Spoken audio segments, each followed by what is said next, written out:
이 성경은 아무리 생각해도 너무나 신기한 책인데, 특별히 성경의 그 통일성을 생각해 보면 정말로 놀랍습니다. 우리가 상식적으로 아는 것처럼 구약 39권, 신약 27권, 66권이라고 하는 그 수십 권의 책이 이제 한 책으로 모아졌는데, 그 성경을 기록한 저자들을 봐도 우리가 잘 아는 것처럼 한 사람이 기록한 것이 아니라 40명이 넘는 사람들이 기록을 하고 있죠. 신분도 천차만별입니다. 솔로몬은 왕이었고, 베드로는 무식한 어부였고, 모세는 그 당시 최고의 제국이었던 이집트의 왕자의 직분으로 모든 학문에 통달했던 사람입니다. 성경에 나오는 누가는 의사였고 마태는 세리였습니다. 많은 사람들이 동원되었고 정말 다양한 신분과 계층의 사람들입니다.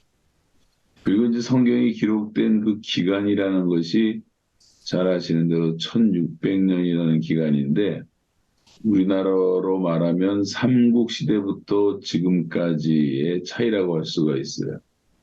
그 삼국시대부터 시작해서 현재 살았던 사람까지 수십 명의 사람들이 3개 대륙에서 3개 언어로 기록한 정말 희한한 책인데, 이 책이 완벽한 통일성을 갖고 있다는 사실입니다. 장장 1600년에 거쳐서 기록된 책. 근데 그 책은 단 한 권으로 불려지고 있고, 그 많은 내용들이 서로 절대 모순이 없고, 그 내용은 아주 치밀하게 구성되어 있어서 성령님이 다 모으신 거라고 성경은 말씀을 하고 있습니다. 자, 오늘 본문을 통해서 우리가 배우는 것, 이 말씀의 사람이 되기 위해서는 그러면 우리가 어떤 자세를 가져야 되는가에 대해서 다시 한번 생각하겠는데, 하나님의 말씀은 무엇보다 첫 번째는 날마다 먹어야 됩니다. 먹어야 돼요. 먹는 것처럼 중요한 것이 없어요. 이 두루마리는 하나님의 말씀이 기록된 성경을 말씀하는데, 이 두루마리를 먹으라 그렇게 말씀하고 있어요. 이 받기만 하고 먹지 않으면 안 된다고 하는 것입니다. 우리가 이제 그림의 떡이라는 말이 있는데, 요즘에 뭐 인터넷이 발전하다 보니까 다 그림으로 뭐 떡이고 빵이고 빙수고 이제 다 날라다 주지만, 그 그림의 떡이 되어서는 안 된다는 거예요. 항상 받아놓고 먹지 않으면 소용이 없다. 음식을 구경만 해도 안 되고 또 뭐 영양가를 분석하는 게 중요한 것도 아니고, 이 말씀은 믿음으로 먹어야 돼요. 내게 주신 말씀으로 믿고 내 것으로 소화를 시켜야 됩니다. 이것은 다시 말하면 말씀을 생활화하라는 것이고, 말씀을 주야로 묵상하라는 것이고, 말씀을 사랑하라는 것이고, 여러분, 사랑하지 않으면 내 소유가 될 수가 없습니다. 정직하게 한번 지난 한 주간 동안 내가 얼마나 성경을 읽었는가 생각해 보세요. 어떤 집을 신방해 보면 성경에 그냥 먼지가 끼어서 구석에 처박혀 있는, 성경이 그 집에서 핍박받는 모습도 볼 수가 있고, 성경이 1년 내내 자동차 속에서 뒹굴다가 햇빛을 받아서 구부러진 성경도 볼 수가 있고, 심지어 어떤 사람들은 성경 위에다 화분을 올려놓는 경우도 있고, 장식품 정도로 박물관에 있는 것처럼 그냥 자리를 지키고 있는 모습들도 많이 볼 수가 있습니다. 여러분, 말씀을 사랑한다면, 말씀이 정말 우리가 가장 사랑하시는 분의, 또 내가 가장 사랑하는 분의 연애 편지라고 생각한다면 반드시 읽어야죠. 아무리 바빠도 사랑하는 사람의 편지는 읽습니다. 무엇보다 먼저 읽게 됩니다. 왜 우리가 이것을 읽지 않느냐 하면, 우리가 관심이 없거나 관심을 빼앗겼거나 다른 곳에 관심이 많이 생겼기 때문입니다. 호세아 5장 4절, 제가 자주 인용하는 말씀인데 한번 같이 읽습니다. 시작. 그들의 행위가 그들로 자기 하나님에게 돌아가지 못하게 하나니, 이는 그 속에 음란한 마음이 있어 여호와를 알지 못한 까닭이라. 이 말은 이 우리들의 관심을 이 세상 또 우상들에게 내가 하나님보다 더 사랑하는 어떤 것들에게 다 빼앗기고 있다는 것입니다. 이것을 성경은 마치 가시덤불에 떨어진 씨앗처럼 재물과 유혹의 기운을 다 뺏겨서 겉으로는 멀쩡한 그리스도인처럼 보이지만 열매가 없는 그리스도인, 무화과 열매가 없는 나무처럼. 그래서 성경은 말씀을 떠나서는 너희가 아무것도 할 수 없다고 말씀하십니다. 여러분, 초대왕 사울이 하나님의 말씀을 버렸더니 하나님도 사울을 버렸습니다. 말씀이 없이면 버림을 받게 되고 그래서 멸망을 당하게 되는 것입니다. 사랑하면 하나님의 말씀을 암송하고 또 묵상하는 것이 상당히 자연스러워지죠. 여러분, 먹는 것도 제대로 씹지 않고 먹는 것은 건강에 좋지 않습니다. 씹지 않고 먹으면 우리 몸에 그 심장이라든가 위장이라든가 또 간이라든가 이런 게 몹시 부담을 갖게 되죠. 소들을 우리가 늘 말하지만 소를 보면 먹은 음식물을 계속 반추하는 것을 볼 수가 있습니다. 묵상이라는 단어는 바로 이 반추라는 말에서 나온 것인데 이 하나님의 말씀을 나의 내면에 담아야지 되는 거죠. 저는 요즘 며칠 동안 걸으면서 오늘도 이제 비가 오고 그래서 저 실내 백화점에 가서 지금 걸으면서 말씀 묵상을 했는데 오늘은 어떻게 하다 보니까 조금 많이 걷게 돼서 2만 보를 걷게 됐는데 지금 어제 오늘 단 두 구절을 가지고 저는 수백 번 묵상을 하고 있습니다. 수백 번 묵상을 해도 그 말씀이 계속 더 맛이 나는 걸 느낄 수가 있어요.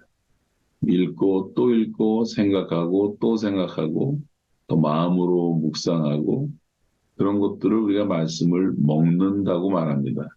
우리가 이제 꼭꼭 씹어 먹는 거죠. 꼭꼭 씹어서 이 말씀을 우리 내면에 담는 것입니다.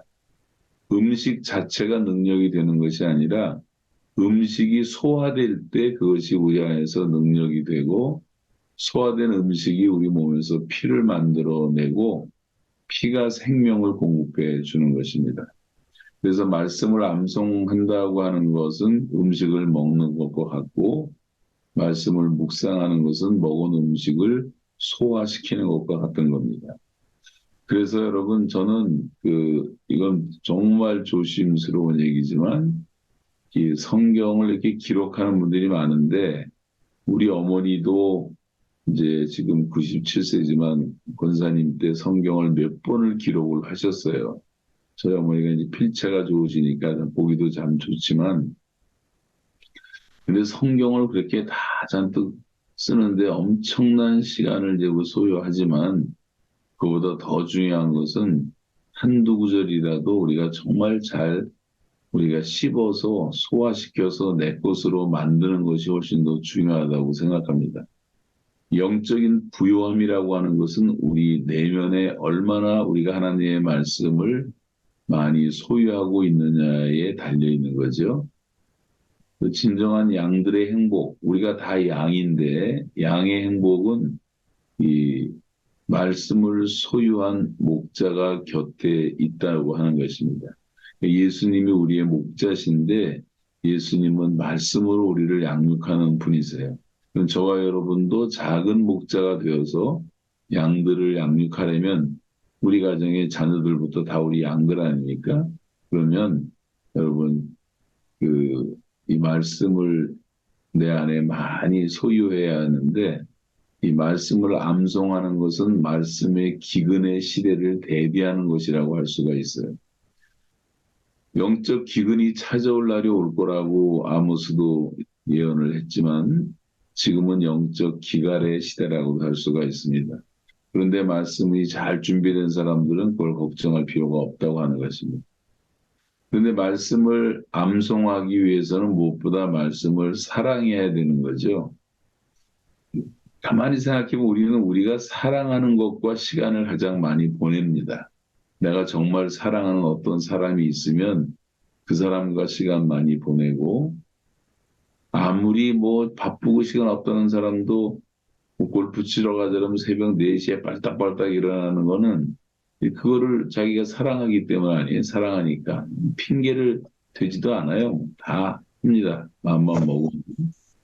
그래서 우리가 성경 공부를 해야 되는데 이것을 말씀을 알게 되면 공부할수록 정말 재미가 납니다.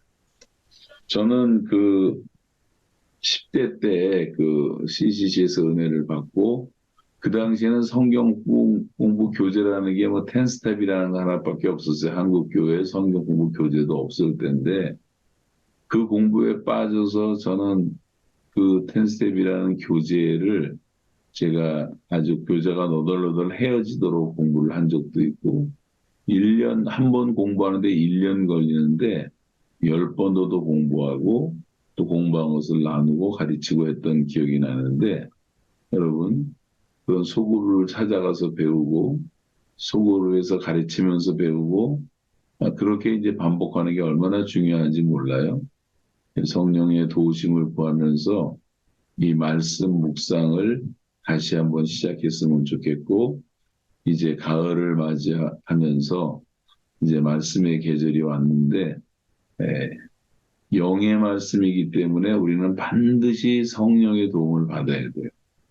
이 성경의 저자가 성령님이시기 때문에 성령님이 해석을 해주셔야 되고 성령님의 감동이 있어야 되는 것입니다.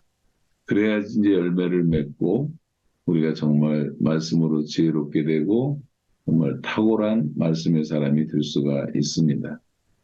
말씀을 버리면 하나님은 그 교회를 버리십니다. 한번 요한복음 16장 13절 한번 같이 읽겠습니다. 시작.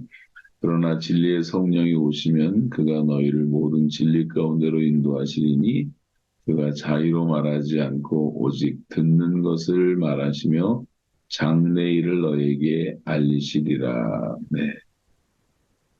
저는 이제 말씀을 생명처럼 소중하게 여기라고 강조하고 싶습니다.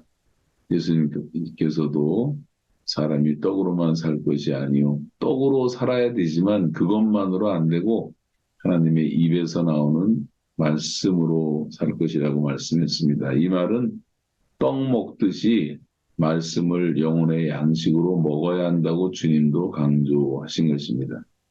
그래서 육신이 떡을 먹고 살듯이 우리 영혼은 반드시 말씀의 떡을 먹고 사는 것인데 그 먹는다는 것은 다른 말로 또 믿는다고도 표현할 수가 있어요.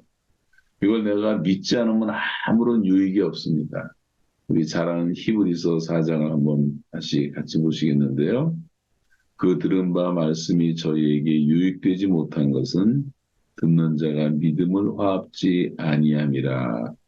자, 말씀을 들을 때 마귀도 함께 역사하기 때문에 여러분 누가복음 8장 12절에 보면 이 말씀을 그것은 말씀을 들을 때에 믿지 못하게 하고 말씀을 빼앗아 가버리느니라 그랬어요.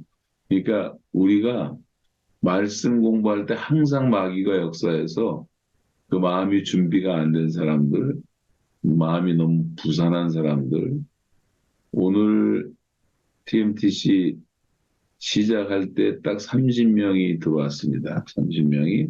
지금 보니까 67명, 한 70명이 들어와 있는데 그러니까 정말 우리가 사모하고 이 기도를 사모하면 좀 정시에 들어오는 연습부터 좀 하시기 바라고 그냥 헐레벌떡 하다가 할 수 없이 들어와서 앉아 있으면 그 말씀이 마음에 이렇게 심겨지겠습니까? 그러니까 사모하는 마음이 있어야 돼요.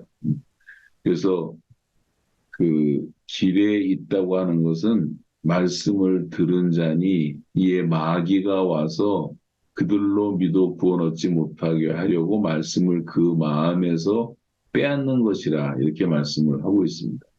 그래서 말씀을 들을 때 이제 우리가 잘 중요한 것은 옥토가 되는 거예요. 우리의 마음의 밭처럼 중요한 것이 없습니다. 말씀은 우리 모두에게 지금도 전해지고 있고 지금도 우리가 말씀을 공부하고 있지만 이 들은 말씀이 우리의 마음에서 잘 심겨져야 된단 말이죠. 그래야지 30배, 60배, 100배의 열매를 맺는 것입니다. 그래서 이 말씀은 일단 먹어야 된다. 이게 제일 중요하고, 두 번째는 말씀을 전해야 됩니다. 전해야 돼요.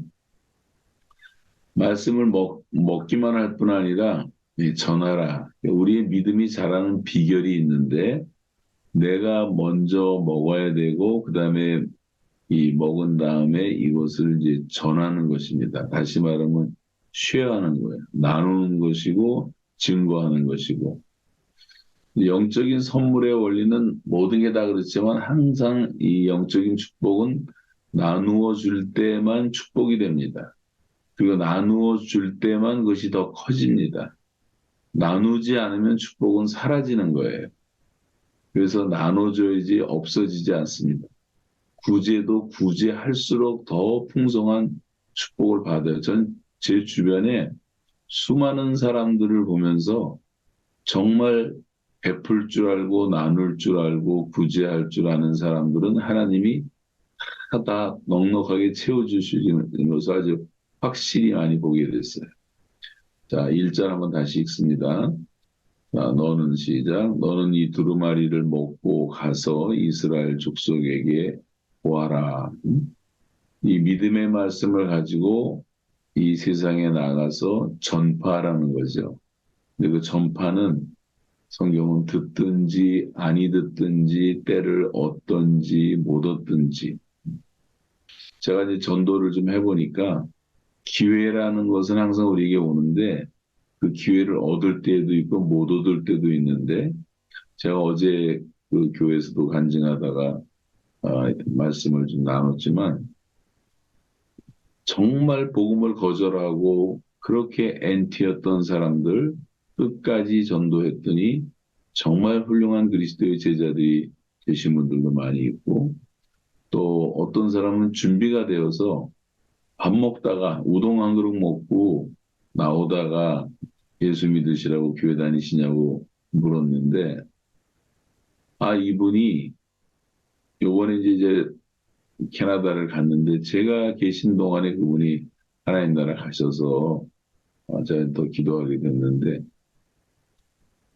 이분이 너무 준비가 된 분이 그냥 밥 먹고 나오면서 카운터에서 돈 주다가 교회 다니세요? 그랬더니 저를 제 발을 멈추게 한 것이 뭐냐면, 전 너무 교회 다니고 싶은데 용기가 없어요 그러더라고요.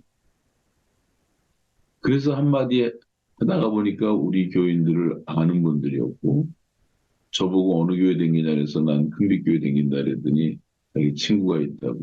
그래서 그 주부터 나와가지고 우리 교회 집사님이 되시고 자녀들 나오고 직원들 다 나오고, 그렇게 열심히 이제 봉사하시다 부인이 먼저 하나님 나라를 바로 지난주가 이제 가셨는데, 여러분이 그 때를 얻는 경우도 있고 못 얻는 경우도 있고, 이거 말씀을 힘써서 증거하고 전하면 반드시 그 말씀이 열매를 맺는 거예요.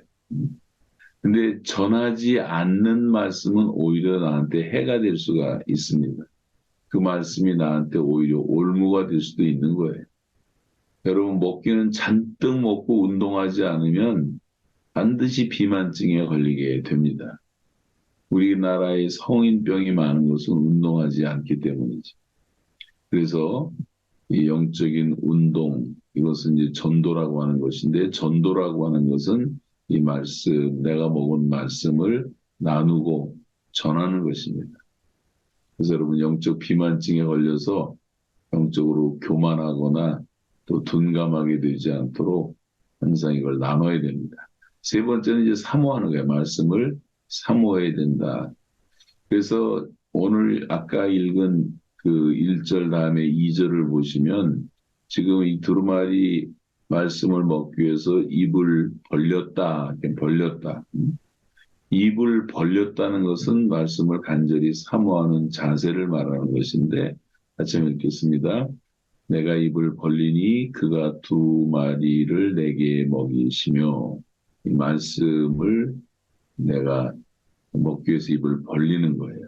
시편 기자는 또 이렇게 말합니다. 시편 119편 131절에 내가 주의 계명을 사모함으로 입을 열고 헐떡였나이다. 이 사모한다는 말과 입을 열었다는 말이 나오는데 입을 열어야지 먹을 수가 있는 거예요. 마음의 문을 닫으면 먹을 수가 없습니다. 여러분 말씀을 읽을 때는 마음의 문을 활짝 열고 간절한 마음으로 말씀을 사모해야 돼요. 사모해야 돼요. 우리 세 구절, 네 구절 한번 같이 읽어보겠는데요. 시편 19편 10절부터 시작. 금 곧 많은 정금보다 더 사모할 것이며 주의 규례를 항상 사모함으로 내 마음이 상하나이다.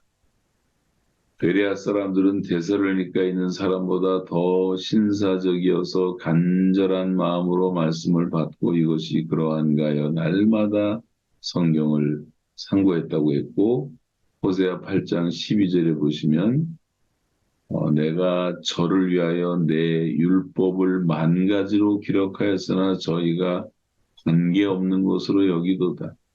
관심이 없는 거예요. 하나님의 말씀에 전혀 관심이 없는 사람들이 많습니다. 이 말씀은 사모해야 되는 거예요. 사모해야 돼요. 주일날 교회 나오실 때 내일 우리가 주일인데 말씀을 전하는 목회자들을 위해서 잠시라도 기도하고 그리고 오늘 말씀이 나한테 은혜가 되게 해달라고 꼭 기도하고 잡념을 버리고 말씀에 집중하고 목마른 사슴이 시냇물을 사모하듯이 그렇게 좀 사모하는 것이 있어야 되고 바싹 마른 땅이 단비를 구하듯이 그렇게 말씀을 사모하는 우리의 마음이 중요하다는 말씀. 말씀을 항상 사모해야 돼. 이렇게 사모하는 태도로 말씀을 대하면 어떻게 하나님이 우리에게 은혜를 주지 않을 수가 있습니까? 여러분 말씀의 은혜를 못 받는 이유는 우리에게 사모함이 없기 때문에 그런 거예요. 사모하는 영혼을 만족해 하시며 줄인 영혼에게 좋은 것으로 채워주신다 그랬어요. 사모하는 마음을 만족해 하십니다. 여러분 하나님 말씀 다 사모하시기 바랍니다. 지금 저는 소리가 안 들려서 아멘을 하시는지 안 하시는지 모르지만 여러분 하나님 말씀을 정말 이제부터 더 사모하시기를 주님의 이름으로 축복합니다. 네 번째는 이 말씀이 풍성해야 한다고 말해요. 풍성해야 한다. 자 이제 3절에 나오는 말씀인데 배에 넣어가지고 창자에 채우라. 창자에 채우라. 이것은 무슨 말이냐면 창자는 우리 몸의 깊은 곳에 있는 것인데 내 영혼의 깊은 곳에 말씀이 풍성하게 채워져야 된다. 인자야 내가 내게 주는 이 두루마리로 내 배에 넣으며 내 창자에 채우라 그랬어. 뱃속 깊이. 말씀을 한 번만 먹어서는 안 된다고 하는 것입니다. 또 먹다 말다 해서도 안 된다는 거죠. 이 창자에 가득 차서 배가 부를 때까지 먹어야 된다고 하는 겁니다. 요즘 여기 우리 신학생들도 많이 계시는데 뭐 다는 아니겠지만 우리 신학생들 가운데 뭐 백독한 친구들도 많고 다 그런데 뭐 백독, 200독이 중요한 게 아니에요. 백독을 하고 나서도 지금 이혼한 사람도 있고 싸우는 사람도 있고 교회를 안 다니는 사람도 별 사람 다 있습니다. 그냥 그렇게 읽는 게 중요한 것이 아니라 이것을 우리의 창자 속에 깊은 곳에 풍성하게 채우는 것입니다. 골로새서 3장 16절부터 한번 읽어보겠어요. 17절까지 시작. 그리스도의 말씀이 너희 속에 풍성히 거하여 모든 지혜로 피착 가르치며 권면하고 시와 찬미와 신령한 노래를 부르며 마음의 감사함으로 하나님을 찬양하고 또 무엇을 하든지 말에나 이래나 다 주 예수의 이름으로 하고 그를 힘입어 하나님 아버지께 감사하라. 이 말은 무슨 말이냐면 우리 속에 말씀이 풍성히 거할 때 그때 우리가 피차 더 지혜롭게 권면할 수가 있는 거예요.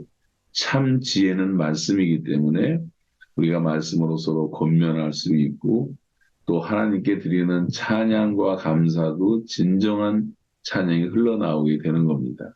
그리고 찬양할 때 제일 은혜가 되는 찬양은 이 말씀을 풀어서 하는 찬양들이잖아요. 말씀을 풀어서 하는 찬양. 이런 것들이 다 영감이 있고 풍성해지는 것입니다. 그렇게 하려면 하나님의 말씀이 내 영혼 속에 충만히 채워져야 돼요. 주일날 한 번 나와서 잠깐 3, 40분 말씀 듣는 것 가지고는 우리는 말씀에 굶주리는 사람이 될 수밖에 없습니다. 텔레비는 몇 시간씩 보고 쓸데없는 뉴스에는 그냥 한없이 시간을 보내고 스마트폰 틀어놓고 뭐 쓸데없는 거 그렇게 많이 보는데 시간을 보내면서 일주일에 뭐 한 30분 말씀 듣는 거 가지고 되겠냔 말이지. 그건 영혼의 영양실조로 걸릴 수밖에 없는 거예요. 그래서 여러분 말씀 듣는 자리를 빠지면 안 됩니다. 우리가 나가는 모든 교회, 이 공예배에 빠지지 말고 그런 말씀을 들으세요. 또 매일 삶 속에서 말씀을 읽어야 됩니다. 말씀은 또 공부를 해야 돼요. 또 큐티도 해야 돼요. 암송도 해야 돼요. 그래서 늘 말씀과 동행하는 삶을 살아야 되는 것입니다. 신문 보는 시간이 있고 텔레비전 보는 시간이 있는데 성경 읽는 시간이 없다는 것은 뭐가 크게 잘못된 것 아니겠어요? 우선순위가? 정말 성경을 가까이 하는 사람이 성경은 복되다고 말합니다. 잘 아시는 계시록은 이렇게 시작돼요. 1장 3절에 보시면 말씀을 읽고 듣고 지키는 자가 복이 있다. 지키는 자가 복이 있다. 자, 여러분 말씀을 내 창자에 채우지 않으면 이 세상 것으로 채울 수밖에 없어요. 뭔가 다 채워야 되는데. 근데 이 세상 것에는 진정한 행복과 기쁨이 축복이 없습니다. 비전도 없어요. 근데 이제 말씀이 풍성하게 거하는 곳에는 항상 하나님의 은혜가 넘치는 것입니다. 여러분 말씀으로 좀 충만한 우리 모두가 되었으면 좋겠습니다. 다섯 번째는 이제 기뻐해야 돼. 말씀을 기뻐해야 됩니다. 이 말씀은 맛이 꿀 같다는 말을 성경이 많이 하는데 이 꿀 같다는 말은 기쁨을 뜻하는 거예요. 말씀을 대할 때 우리 그 말씀의 내용에 따라서 기뻐하는 것이 아니라 말씀 자체를 기뻐하는 것입니다. 자, 같이 한번 읽어요. 3절 시작. 내가 먹으니 그것이 내 입에서 달기가 꿀 같더라. 꿀 같더라. 자, 솔직한 고백으로 저는요. 제일 기쁠 때, 제일 행복할 때가 언제냐면 이 말씀 묵상할 때, 그리고 말씀을 공부할 때 시간 가는 줄 모르겠고 얼마나 즐거운지 모르겠고 얼마나 행복한지 모르겠어요. 왜냐하면 우리 안에 계신 성령님이 기뻐하시기 때문에 그 말씀의 맛을 여러분 꿀맛 같다고 고백할 수 있어야 정상이 아니겠어요? 어떤 사람은 잠이 안 오면 성경 읽는다 그러는데 성경 읽다가 잠은 수면제로 생각하는 사람이 있는데 그 반대로 말씀을 읽다가 나를 그냥 꼴박 셀 정도로 그렇게 사모하는 마음이 있어야 되지 않겠습니까? 제가 볼 때는요, 그 병 중에 제일 무서운 병 중에 하나가 거식증이라는 병이에요, 거식증. 음식을 다 거부합니다, 우리 속에서. 내가 우리 교인 가운데 장례식을 치르면서 지금도 제일 마음이 아픈 사람이 누구냐면 이 거식증 걸린 여자분이 계셨는데 너무 고생하다가 나중에 예수 믿겠다 그래서 제가 집에 신방에서 기도해드리고 예수 영접한 분인데 우리 교회를 한 번도 나와보지 못하고 우리 교회 교인이 됐지만 그리고 돌아가셨는데 이분은 음식이 다 거부를 하는 거예요. 몸에서. 먹지를 못하는 거예요. 그러니까 빼짝 마르고 그러니까 뭐 남편의 사랑도 못 받고 이제 그러니까 얼마나 불쌍했는지 모르겠는데 그 자매님이 항상 생각이 나요. 그러니까 주님의 은혜로 구원받고 가신 것은 감사하지만 수년 동안 그렇게 고생하고 육체는 비참한 모습으로 갔습니다. 그런데 여러분 더 무서운 거는 이 말씀의 거식증입니다. 말씀의 거식증. 말씀이 받아들이질 않아요. 먹고 싶어도 먹을 수 없는 병에 걸린 사람들이 있어요. 말씀을 거부한단 말이에요. 우리 속에서. 말씀 읽는 게 모래알 씹는 것 같고 그러면 안 되죠. 보리밥이라도 맛있게 먹으면 살이 되고 피가 되는데 일단은 먹어야 되는데 먹지 못하면 약해지는 거예요. 먹지 못하면 병에 걸리는 거예요. 저는 건강의 비결 제일 기본이 먹는 거라고 생각합니다. 저는 이제 너무 먹어서 회개를 해야 될 사람이지만 참 저는 회개를 해야 되는 게 어제 3일 동안도 그 교회에서 내가 저녁 안 먹겠다고 그렇게 말하는데 장로님들, 집사님들 시험해야 된다고 꼭 오라 해서 할 수 없이 5시마다 3일 동안 5시에 갔는데 나는 된장찌개를 좋아하고 김치찌개 하나면 된다고 그렇게 강조했는데 교회는 또 그렇지 않잖아요. 쓸데없는 뭐 반찬이 가득한 한정식집에 데려가고 어젠 또 생선 뭐 하는 집에 들어갔는데 1인분이 아니라 한 사람당 3인분 정도 시켜가지고 아유 근데 안 먹을 수도 너무 안타까운 것이 뭐냐면 우리가 이제 먹지 못하는 겁니다. 근데 어쨌든 저는 먹으니까 그래서 제가 10,000보 이상을 걸을 수밖에 없는 게 이 건강을 유지해야 되니까. 여러분 말씀을 공부하는 게 그렇게 재미가 있어야 되는데 영화 한 편 보는 것보다도 못해요. 넷플릭스 응? 가지고 그 쓸데없는 영화 하나 보는데 재미에 빠져고 2~3시간을 보내면서 말씀을 30분도 못 읽는다면 이게 정상이겠어요? 영적으로 우리가 다 병든 겁니다. 이런 거를 회개해야 돼요. 마가복음 12장 37절 보시면 예수님이 말씀을 전하실 때 백성들이 즐겁게 듣더라. 즐겁게 듣더라. 거기에 은혜가 임하는 거예요.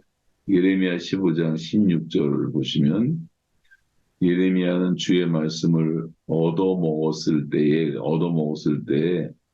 주의 말씀이 기쁨과 마음의 즐거움이 되었다고 고백하고 있어요.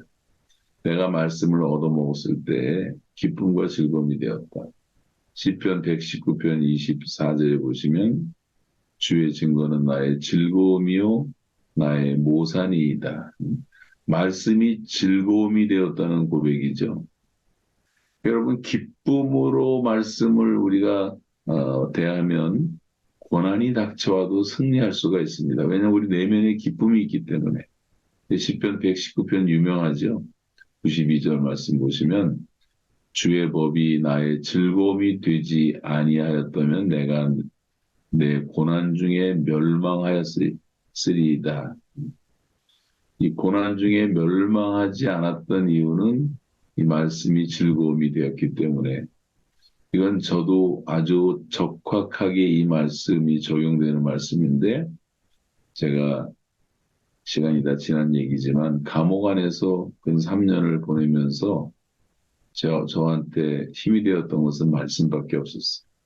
유일한 즐거움은 말씀이었고 그 내가 당한 고난보다 말씀에 대한 즐거움이 더 컸기 때문에 그런 것들을 이길 수가 있었다고 생각할 수가 있습니다.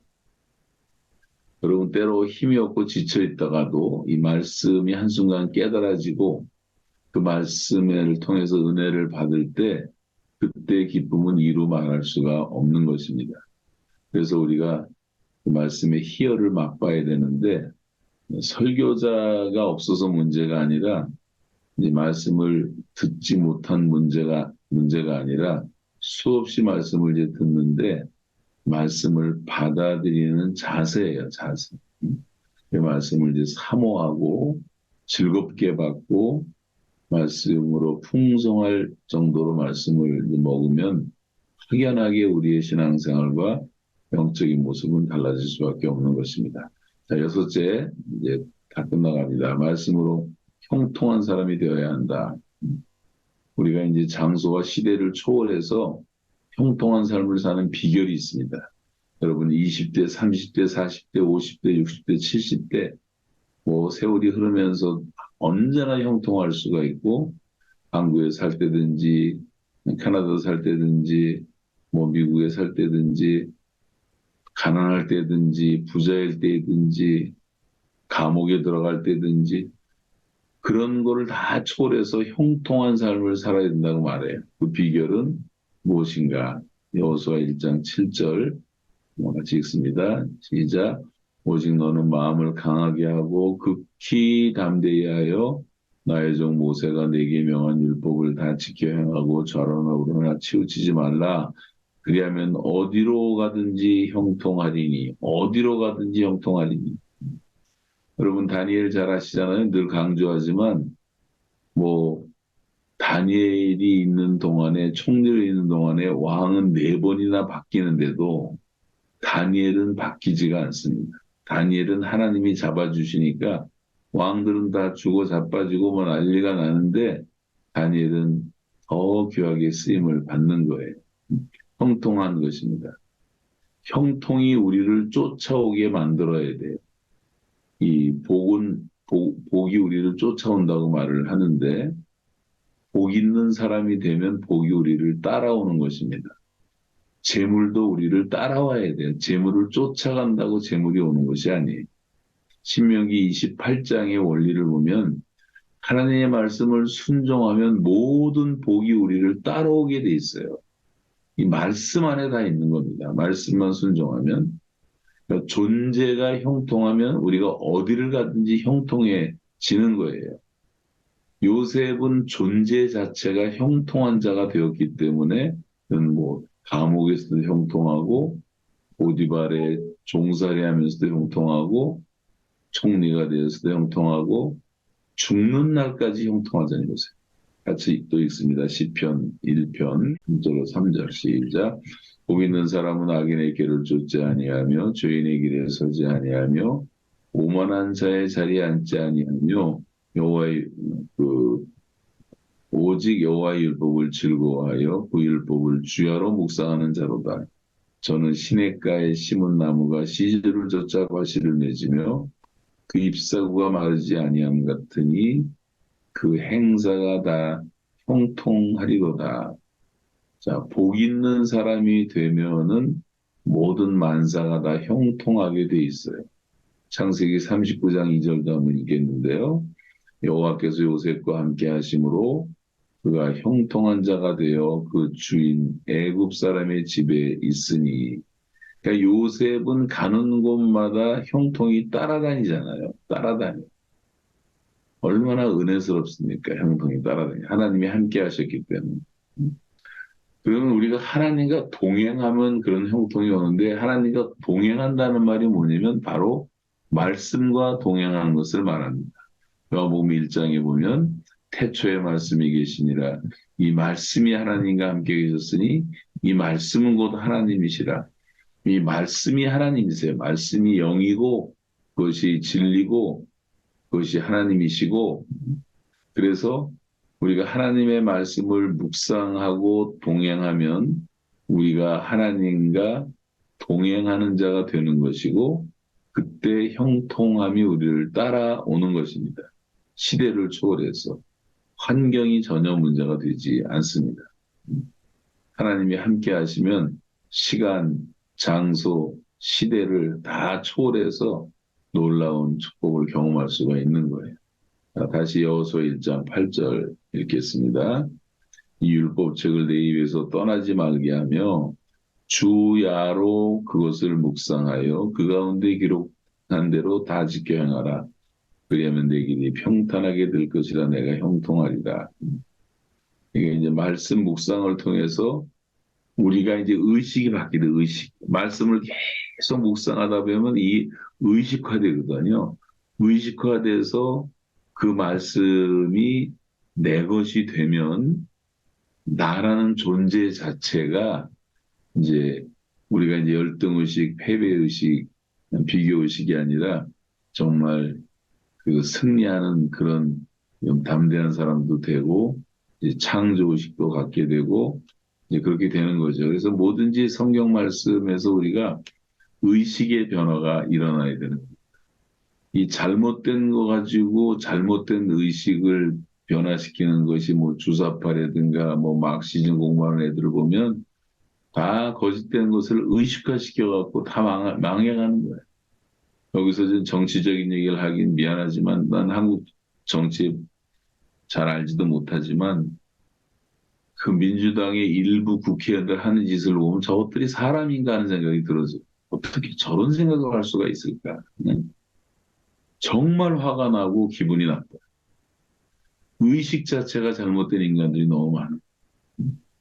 여러분, 우리가 정말 아름다운 것은 하나님의 말씀을 내 속에 의식화시키는 것입니다. 진리의 사람이 되어야 되는 거지.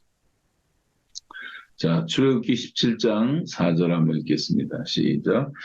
여호와께서 모세에게 이르시되 이것을 책에 기록하여 기념하게 하고 여호수아의 귀에 외워 들리라. 내가 아말렉을 도말하여 천하에서 기억함이 없게 하리라.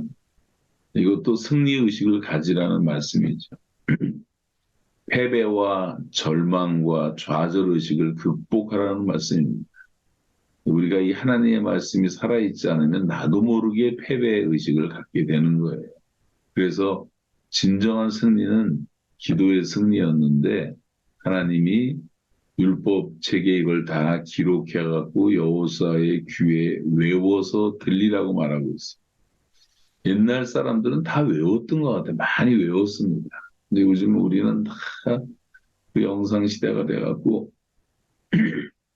눈으로만 보다 보니까 이제 찬송가도 한 절 제대로 못 외우고 성경 구절도 제대로 못 외우고 그래서 이 귀에 외워서 들리라는 말씀은 여러분 외운다는 것은요 철저한 반복이에요. 반복. 계속 반복하는 수밖에 없더라고요. 저는 뭐 기억력도 별로 없고 요새 뭐 거의 뭐 치매 증세도 나타나고 그럴 정도인데 이 방법은 반복하는 거예요. 반복. 계속 외워서 들리고라. 학습의 원리 중에 제일 중요한 원리는 반복입니다. 말씀을 자꾸 들어야지 깨달음이 오고 깨달음이 와야지 은혜가 오고 지혜도 오고 축복도 오게 되는 거죠. 그래서 우리 인생은 하나님을 깨닫는 만큼만 달라지는 거예요. 인생의 크기라는 것은 하나님을 알고 깨달은 만큼 하나님을 신뢰하는 만큼 우리는 커가는 것입니다. 내가 또 커가고 내가 잘하는 만큼만 키울 수 있는 것처럼 그래서 이 성경이 말씀하는 최상의 축복은 결국은 깨닫는 거예요. 자, 호세아서 이 시편 한번 두 절 한번 읽겠는데 4장 14절 보면 깨닫지 못하는 백성은 패망하리라. 깨닫지 못하면 패망하는 거예요. 시편 49편 20절에도 보면 존귀에 처하나 깨닫지 못하는 사람은 멸망하는 짐승과 같도다. 요즘 말로 말하면 소돼지 같다, 소돼지 같다. 그런 말 많이 쓰는데 깨닫지 못하니까 사람들이 우상을 숭배하고 하나님께 돌아오지 못하는 것이 다 깨닫지 못하게 돼. 사람들이 수많은 하나님 대형품을 가지고 살고 있어요. 현대인들의 우상은 너무나 많고 너무나 색다른데 뭐 불교의 이제 부처 돌부처만 우상이 아니라 마음의 우상들이 너무 많은데 깨닫지 못해서 한번 같이 읽겠습니다. 이사야 44장 18절 시작. 그들이 알지도 못하고 깨닫지도 못함은 그 눈이 가리워져서 보지 못하며 그 마음이 어두워져서 깨닫지 못함이라. 눈이 가리워지고 마음이 어두워지고 깨닫지 못하면 어떤 현상이 일어나느냐? 깨닫지 못하면 열매가 맺히진 않아요. 열매가 안 맺혀요. 말씀을 깨달을 때 풍성한 열매가 맺히는 것입니다. 자, 우리 예수님 말씀하신 복토를 한번 다시 읽겠습니다. 좋은 땅에 뿌리 없다는 것은 말씀을 듣고 깨닫는 자니 결실하여 혹 100배, 혹 60배, 혹 30배가 되느니라 하시더라. 제가 자주 인용하는 골로새 1장 6절. 저도 이것을 수백 번 암송을 했는데 이 말씀이 참 은혜가 됐어요. 같이 읽겠습니다. 시작. 이 복음이 이미 너희에게 이름에 너희가 듣고 참으로 하나님의 은혜를 깨달은 날부터 너희 중에서와 같이 또한 온 천하에서도 열매를 맺어 자란도다. 자, 깨달은 날부터 열매가 맺히는 거예요. 깨달은 날부터. 예수님이 가장 기뻐하셨던 순간도 베드로가 예수님을 그리스도로 깨달았을 때 주는 그리스도시요 살아계신 하나님의 아들 이 신앙 고백 위에서 교회가 서는 건데 이 깨달았을 때 예수님이 제일 기뻐하셨어요. 우리의 관심도 우리가 하나님을 깨달아 아는 것입니다. 호세아 6장 6절을 했어요. 나는 인애를 원하고 제사를 원치 아니하며 언제보다 하나님 아는 것을 원하노라. 이거 잘 다시 한번 보세요. 인애를 원한대요. 제사를 원치 않는데요. 언제보다 더 중요한 것이 있대요. 우리는 구약에 다 제사가 중요한 것 같지만 하나님은 하나님 아는 것을 원한다. 하나님을 알아야지 사랑할 수도 있고, 하나님을 알아야지 경외할 수도 있고, 하나님을 알아야지 하나님을 두려워하기도 하고, 하나님을 알아야지 내가 죄인이라는 것도 깨닫게 되는 겁니다. 내가 진토라는 것도 깨닫게 되는 거고, 내가 피조물이라는 것도 알게 되고, 진정으로 하나님을 경외하는 겸손한 사람이 될 수 있는 거예요. 하나님을 알아야지, 말씀을 알아야지 깨닫는 겁니다. 시편 119편 18절을 우리 기도로 드렸으면 좋겠어요. 내 눈을 열어 주의 법에 기이한 것을 보게 하소서. 자, 이제 마지막 7번째는 이제 말씀으로 우리가 거룩한 그릇이 됩니다. 이 말씀으로 우리가 하나님이 쓰시는 거룩한 그릇이 될 수가 있다고 하는 겁니다. 이 참된 승리는 거룩함에 있는데 가장 담대한 사람은 거룩한 사람이고 순결한 사람이에요. 밖에서 딴짓하던 가장이 들어와서 집에서 떳떳할 수가 없는 것처럼 아이들을 정직하라고 야단을 칠 수가 없는 것처럼 죄라는 것은 우리를 연약하게 만들고 비겁하게 만들고 우리의 능력을 다 거세를 시킵니다.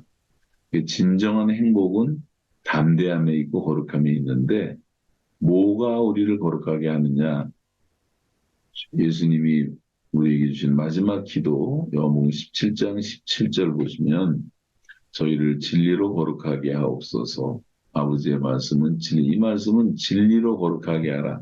거룩하다는 sanctify them by truth. Your word is truth.